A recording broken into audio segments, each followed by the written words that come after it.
The overview of the innovative practice. The innovative practice is the employment of embedding Aboriginal and Torres Strait Islander perspectives in school, P-12 school guidelines for administrators and educators, a building block in Partners for Success.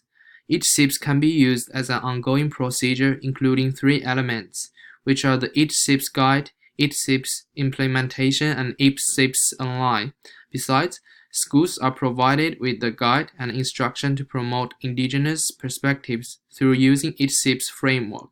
Collaborative work from school educators, school leaders, and Indigenous communities is essential for successful implementation.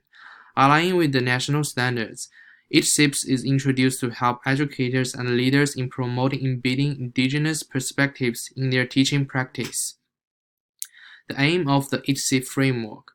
Schools use the EATSIPS framework as a tool to construct ongoing and essential relationships with Indigenous and Torres Strait Islander people for the sake of promoting the learning outcomes of Indigenous students.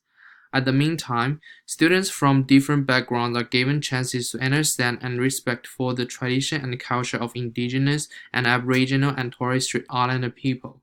The guide encompasses information and knowledge that help people better understand Aboriginal and Torres Strait Islander perspectives, consolidate and acknowledge the position of Indigenous perspective in the existing structure, guide people to professionally reflect, plan, and practice in the different areas of professional and personal accountabilities, community engagement, organizational environment, and curriculum and pedagogy, promote the engagement of Indigenous people that initiated by school.